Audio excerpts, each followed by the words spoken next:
Hello and welcome to another Victoria 3 video. In this one we are going to be having a look at the developer responses to various comments and questions that the community has had since the Navies and Admirals dev diary released on Thursday. Now, to start with, we're going to go and have a look at the Discord responses, merely because it's easier for me to edit. I'm not going to lie to you.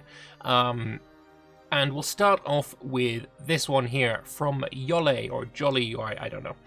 Can you destroy convoys? It seems you just decrease efficiency when raiding convoys. The answer to that being the decreased efficiency comes from sinking convoys. And now this seems to answer the question that I had, and that is, do convoys actually exist, or are they part of some kind of abstraction? And I'm not sure. Well, on the surface, it looks like this does answer that question, but I'm not entirely convinced. So, my thoughts on convoys was, is it just a number that is used as an abstraction for the supply efficiency, right? The supply route efficiency. I can't remember exactly what the term is called, right? You see on the screenshots in the dev diary, and I'll post one up here so you can see what I'm talking about, that there is, the trade route or the supply route requires 4,100 convoys and you only have 4,000. My question really was, when you are convoy raiding, would that 4,000 go down, or would it just be the efficiency? I kind of lean back and forth on this. At the moment, I am leaning more towards convoys actually existing, because it would be, I think, easier on the math, honestly. If the efficiency was merely just a case of calculating the amount of convoys versus the amount of convoys needed, then convoy raiding would lower the efficiency via reducing the amount of convoys. That makes me wonder then, how fast are those convoys replaced? Convoys are made by the naval buildings, as we learned in the dev diary, so is there a time on how long that is taking? Who knows? It is honestly very up in the air, really. More information would be nice, I guess. Next up, we have this comment here from Random Person. Will the distance of trade routes matter and make it more costly, or is the cost of transport currently not implemented in any way? So it just ends up as have X ships or infrastructure for market access and done. It'd be really great if all trade is done via trade routes, even inside the same nation, and those routes are used to calculate the transport cost. So it is far more expensive to produce iron in Korea and transport to the Netherlands via ships than just importing it from the Prussian Rhineland. So the answer to that is yes, the cost on your supply network will be based on distance. So building the Suez Canal will directly lower the cost for Britain to rule over India. And, well, that immediately thinks, oh, nice, so the cost is taken into account. So, the Suez Canal is actually super duper important. On the other hand, why does importing some porcelain from China to Britain, why does that take more convoys if you go around Africa? Why does that happen? That doesn't really make sense. Because it doesn't make sense, right? The cost to your supply network is in convoys. So going a longer route requires more convoys, more literal ships. And it doesn't really make a whole lot of sense that you're going to be using fewer ships, right? I guess the logic that you can try and use to get around that is, well, you need fewer ships because it's a constant conveyor belt of, the ships getting the porcelain, bringing it back, and then going back and getting more porcelain and bringing it back. And if it's a shorter route, then that trip is faster, and so to get the same amount of porcelain, you're going to need fewer ships. That way, I can kind of understand. That makes sense. I guess that's the way I'm going to have to think about this. It just, on first viewing, thinking about this question, it's like, it's a bit awkward, Cost being the amount of ships needed it's not immediately intuitive, but it may be easier to understand as long as you don't think too hard about it, perhaps. I don't know. Next up, we have this one. Here we've got, I feel like having generals and armies and admirals and navies being created in strategic regions is not such a good choice, because those regions are, after all, not changeable by the player. So from my understanding, countries with a few states in separate regions will be weaker militarily than it makes sense.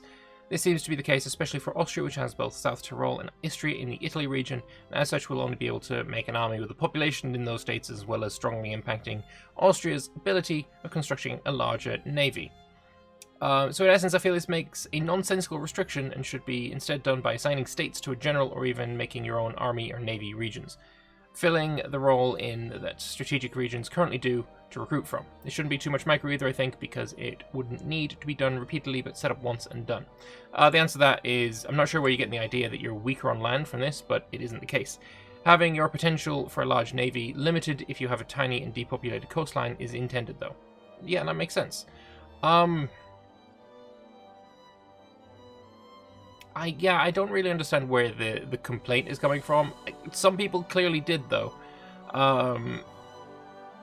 I don't know why they'd be weaker if they're in separate regions. I guess the idea is that as generals are assigned to the regions, the barracks in the regions, that there maybe would be a more spread out amount of people in different areas, and there would be a smaller pool, I guess, for the generals to recruit soldiers from. And I guess that's maybe where he's coming from.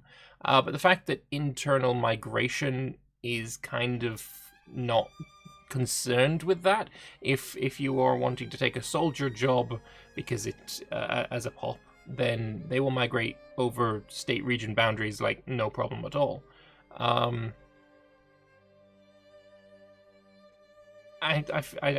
don't really see where the controversy, not really the controversy, is coming from.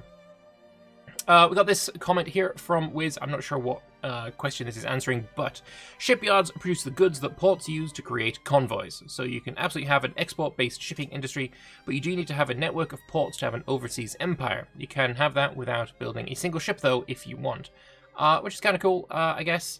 I would argue that export-based shipping industry kind of would need some ships.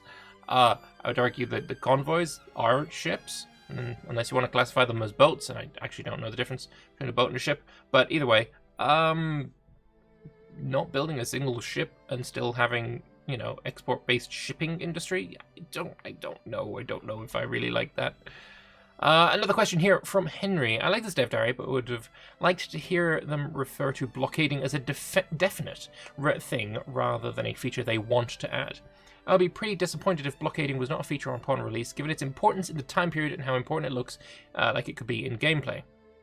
So the response to that is pretty easy.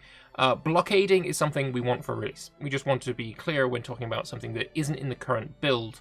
So yeah, it's like they're still working on the game, and things that they plan to have for release, they could have mentioned that this will be in for release, but then if things get held back or there's delays or maybe another big frickin' pandemic hits or some shit, and some things may end up being left behind. That's entirely possible.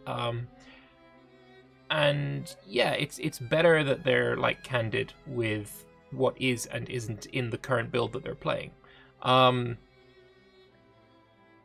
It would be nice if there was a bit more of a distinction made between, we're thinking about adding this thing, like we saw in the Warfare Dev Diary with strategic objectives, which still should definitely be in, and this one here with blockading, which they are saying they want to have in, rather than they are thinking about wanting to have it in. Having that distinction, I think, is important. What I think about blockading is it should be in, definitely. And I don't think that the fears... I mean, I've seen a few people actually fear that these kinds of features would be added in a DLC later, and I just don't know where that argument really comes from. And I know this is a little bit of a tangent, but I wanted to mention it alongside this question, because it is something that I've heard quite a bit. the fear that if something is not in the game right now, like blockading, like the strategic objectives, that those are the kinds of things that Paradox would just totally add in a DLC later, and that's an unfounded fear. There is no modern example of Paradox doing that. The last example of that, of a gameplay feature being put behind a DLC, is quite a few years old at this point. The immediate example that pops to mind is development and the ability to raise the development in your provinces in EU4, but that only became an absolute necessity to have once the institutions and technology system was introduced, which was not in the same DLC. Obviously, it should have come like with that new DLC that added the institutions. I can't remember the name of it. It should have been coming with the ability to develop your countries, because of course that's important in that kind of system. But the idea that something will be added in a DLC that is important, that is a mechanical change to the game that is important, I keep saying that word, but you know what I mean, is unfounded. Paradox has definitely moved away from that kind of DLC model, quite heavily, in fact. So I definitely don't expect to see anything of that sort at all. If there are mechanical changes to be added in DLCs in Victoria 3, I would imagine that they are not critical mechanics. Things I'm thinking about is the ability to deify a ruler in Imperator. It's nice, it's flavorful, it's fluffy. There is some interesting mechanics around that, but it's not essential. That's kind of the only thing I can think of that's recent. Everything else has been, flavor-wise. I don't know about Hearts of Iron DLCs. I don't play Hearts of Iron, so I can't comment on that. But that's just the way I just wanted to get that little tidbit out there. I felt like it needed to be said. Next up, I can understand why you wouldn't let the player manually allocate convoys between their different shipping lanes. I assume it's for realism purposes, since there wouldn't be that level of coordination in most nations' merchant marine. If that's the case, then I think convoys should be distributed according to the price value of the goods in each shipping lane. So the problem with that is that it would create a ping-pong situation where removing convoys increase the price of a good, which results in convoys being allocated to it again, and so on. That makes sense. You could probably get around that with like a cooldown on convoys moving around. But it's just a delayed ping pong at that point. That's obviously not desirable. Is there a problem with having, we'll have 100 convoys over in this trade route and 100 on this trade route? It's the kind of situation, the problem, I guess, that I covered in my dev diary video, where I don't know what the exact example I used was, but say Portugal was trading with Egypt, then the amount of convoys they have in total is what affects the efficiency, rather than, their trade with Brazil is completely unaffected, or it would be in a system where convoys are split. But that's not how it works. The total amount of convoys is what is important, which is a little bit iffy. Being able to set like the priority of a trade might go some way to alleviating that, but yeah, it is a bit awkward, I think. Say if Portugal really wanted the iron that they're getting from Egypt, it is very realistic to assume that the trade that is most important, say that iron, is prioritized, and that would run at 100% efficiency at the detriment of other trade routes, like cotton from Brazil, something along those lines. I think that's very realistic, and that's obviously not what we're getting. It is the total amount of convoys that is important in this system, which is, it's just a little bit awkward. But anyway, that's all the ones that I have from Discord. I did do a search and stuff to see if I missed any. I couldn't find any. So yeah, let's head on over to the forums and we'll see what we can glean from there. So, lovely stuff. The Republic of Mercury says, if two powers have their navies both raiding convoys in the same area, will they engage with each other? Their orders don't technically conflict, but it seems as odds with the precedent for British admirals that they could face the death penalty for failing to engage with the enemy. So, the response is, their orders do not conflict, so no battle will transpire. Similarly, if all generals on a front are set to defend that front, no battles will break out. It's totally legit, since either side might be choosing these orders because they know they have the inferior force and just want to ensure they do as much damage as possible without risking their men in an attack. Yeah, it's unfortunate. That's incredibly unfortunate. It does seem like the orders are on the level of this versus that. There's one order and it is directly opposed to that order, and there's no overlap with it being also opposed to another order or a different order or whatever. It is incredibly unfortunate that two raiders in the same place will not engage each other. It also doesn't make logical sense. It doesn't make realistic sense. It just doesn't make sense. You can imagine that there would be situations where, you know, both are convoy raiding and one of the sides, or even both of the sides, think that they're not going to win that battle, so we are going to depart. And yeah, not having a battle every single time those two fleets see each other, you know, that's fine. Not every time needs to be a battle, but sometimes there needs to be a battle, like maybe a smaller percent chance if they're both on convoy raiding, but having absolutely a 0% chance for battle to transpire between two enemy hostile fleets that are in the same area at the same time is madness. If France and Germany are at war with one another and they both set their fleets to convoy raid in the English Channel, the fact you can see Calais from Kent makes it pretty obvious that if there are fleets floating through there, they gonna see each other. And to assume that there would not be a single battle between two fleets that are raiding one another's convoys going through there is ludicrous. Absolutely ludicrous. So I'm very disappointed by that specifically. I don't think that works for me at all. Will you be able to perform naval invasions the same way you already share a border with a nation? That's one of my major questions to solve the Louisiana invasion during the Civil War problem. New Orleans and Baton Rouge must fall. So yeah, if you already share a border, you can still naval invade. That makes sense. I'm glad that that's been cleared up. I didn't think that was going to be a problem. I didn't think it was going to be a case of, oh, but can I do this? I just assumed that that was possible. But it's glad that my assumption is correct. Will technologies directly upgrade your ships, or do ships need to be replaced, refitted to take advantage of the new technologies? So it's not an instant or painless process. You need to secure new import goods, switch to the new ship type, and then suffer major disruption for some time to the naval bases and warships that are being upgraded. Replacing wooden warships with ironclads isn't done overnight. I mean, I think this could go in two ways, that I would like to see it go in two ways, because there was the half ironclad ships, where previously wooden ships with wooden hulls, wooden keels, were outfitted with iron plating. And it was obviously weaker than a full ironclad ship, but it was a halfway house. And it was stronger than a full wooden ship. I'd like to see that be doable, and that would be much cheaper than building an entirely new ironclad fleet. But also, I would also like to see the ability to build an entirely new ironclad fleet.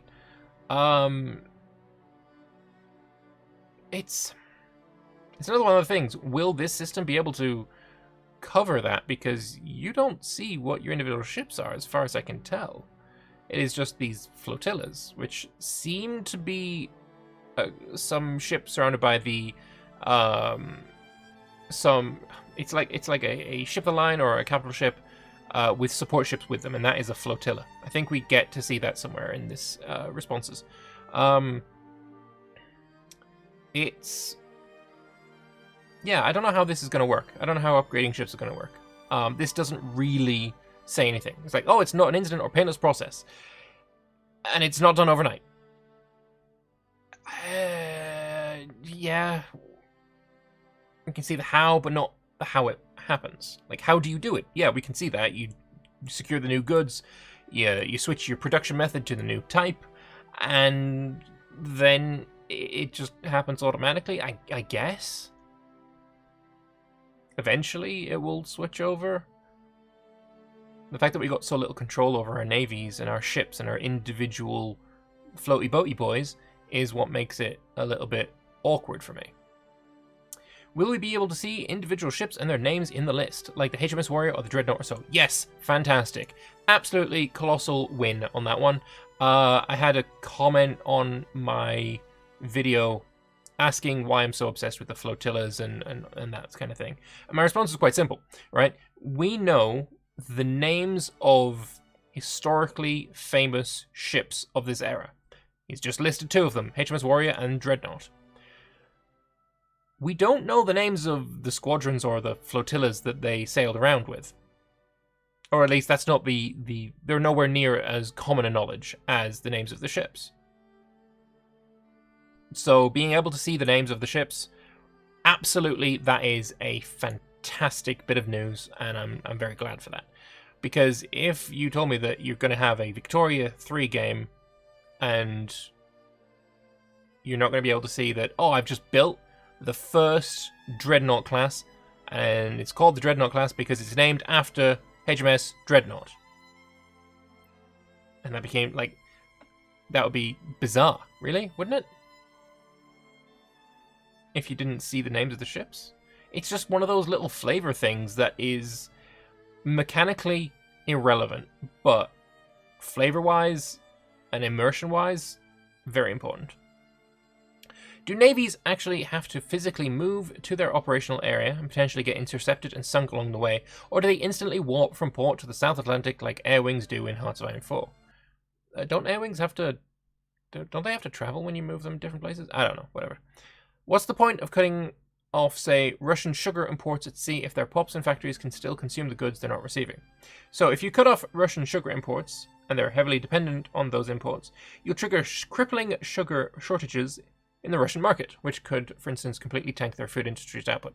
I feel like this question wasn't really answered adequately. So the issue here is one of supply efficiency, right? The convoy's efficiency at bringing the goods back. And say we've got this Russian example, and they're getting trade going through into Crimea in the Black Sea. The way that you would stop those sugar imports would be to raid on any of the points between the Black Sea and, say, it's coming from Brazil. So you could raid the Straits of Gibraltar, for example. And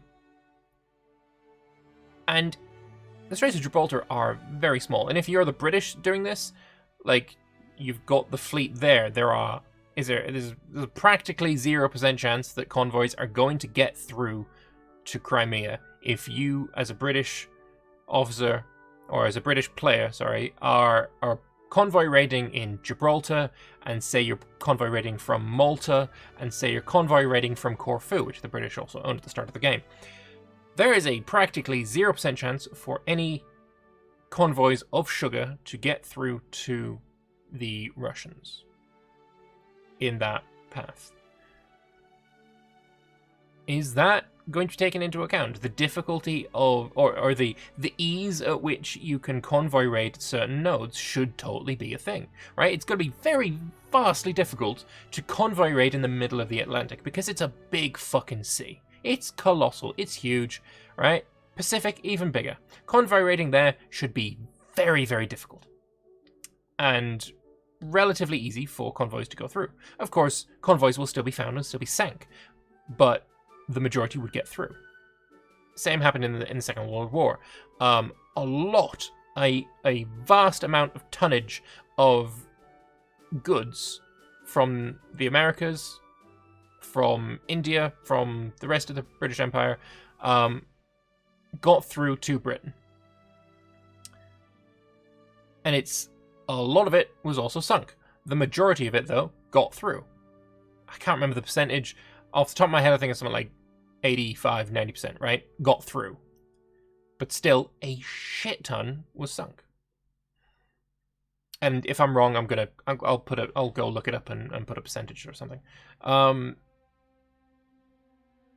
if you're thinking of bringing goods through the Straits of Gibraltar and then through the Sea of Marmara, right? The cross, Turkey, where Istanbul, Constantinople is. You're thinking of bringing convoys through there, and it's being raided? Good luck. Like, you're not going to have nearly as easy a time. So, is there a situation in Victoria 3 where certain sea zones have convoy raiding efficiency plus whatever percent? Like, that would be the most basic way of showing it.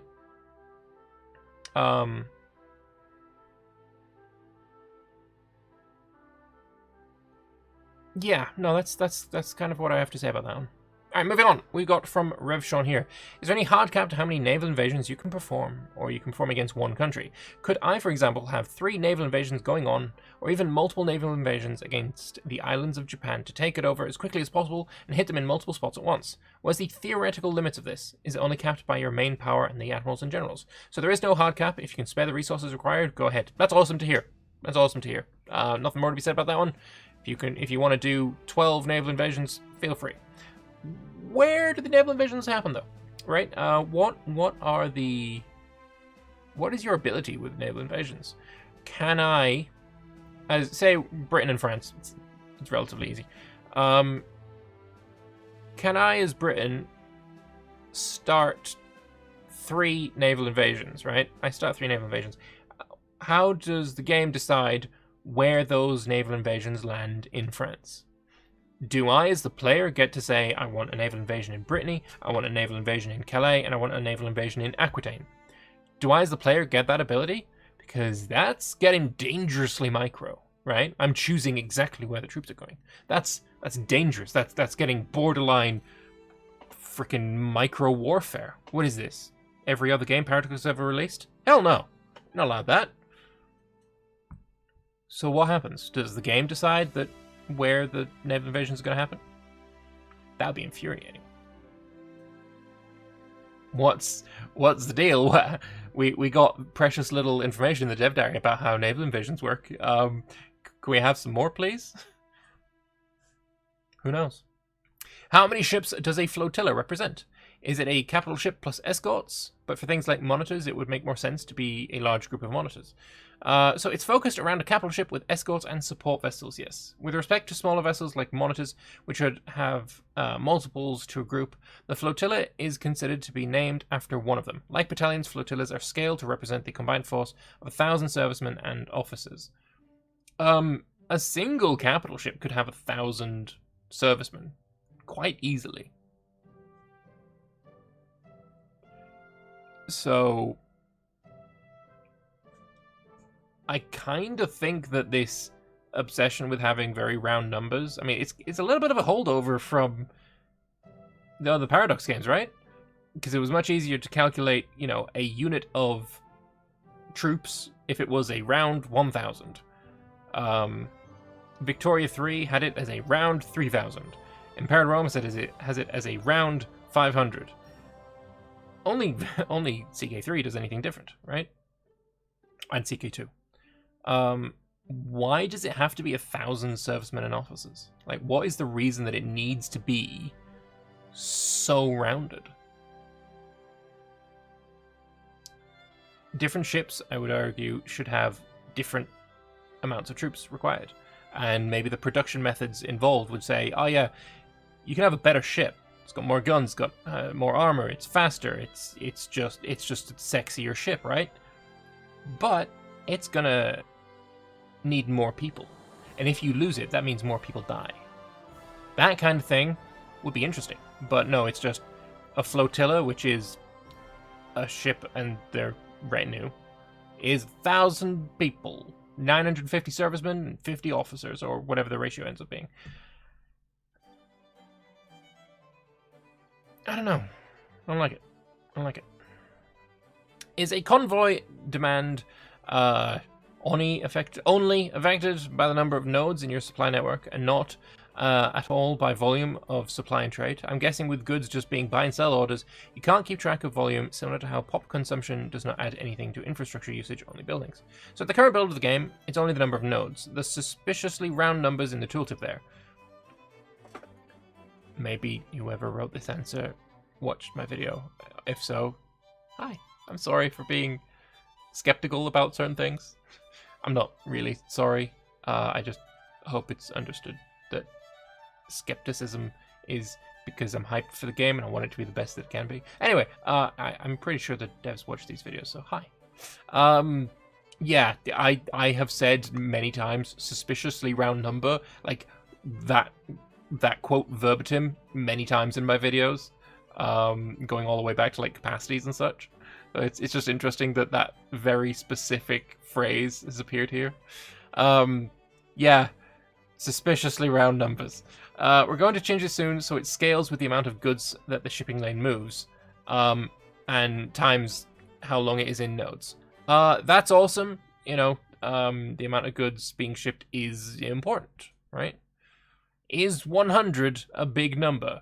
If it's number of tea leaves, no. If it's the amount of battleships being sold or something, yes. You know, that's that meme.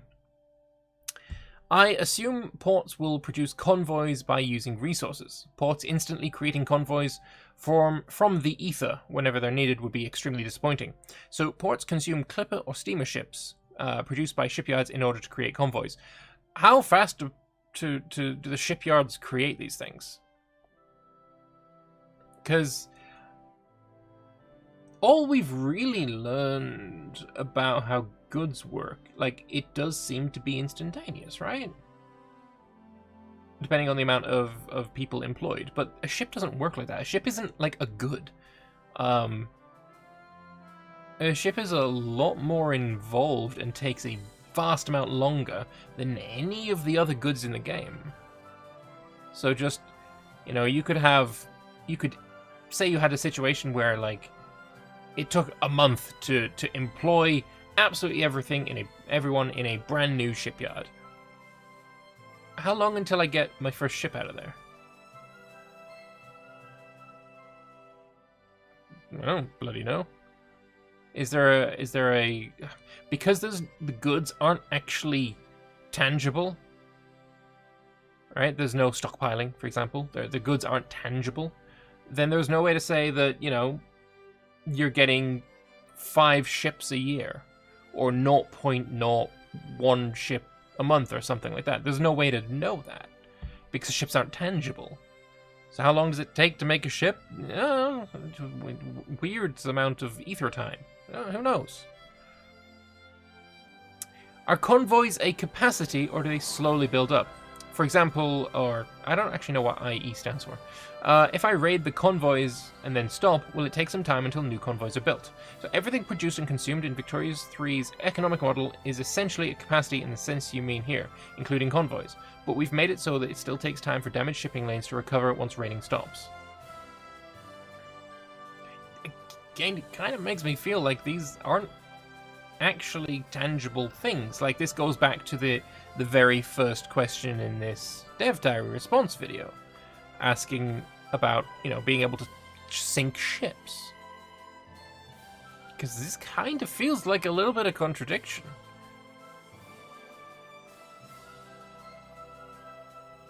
It still takes time for damaged shipping lanes to recover once raiding stops. It kind of makes it feel like raiding has happened, therefore minus efficiency. Or minus the amount of ships, say. And then raiding has stopped. So it's going to slowly tick back up. But that slowly tick back up doesn't really feel like it's connected to the amount of ships being built in your shipyards, because there are no ships being built in your shipyards. Like, they don't get built over time. It's just the shipyards exist and they produce convoys, and it just happens. They don't get... It happens when they're needed, rather than, you know, we're building a bunch and putting them in storage, which also didn't really make sense, let's be honest, to be used when they need. I don't know, it's just, everything feels so awkward now. And I'm like second guessing absolutely every mechanic I come across. And it's weird. I don't remember being negative about the goods dev diary or the capacities dev diary. But now that we've had the two warfare, I guess, dev diaries, I find myself a little bit more negative and second guessing everything. I don't know, it feels weird. I don't want to be like this. Of course, I am still going to be honest about my feelings, and if those feelings are influenced by other things, that's totally fine, I guess. And I hope you guys appreciate that as well. Like, I'm not going to pretend to be overly hyped because that looks good. I'm obviously not going to pretend to hate everything because to a different crowd that looks good. Like, I am just going to be my honest self and give my honest opinions, be they bad, like with Warfare, or be they good, like with what we saw in Politics.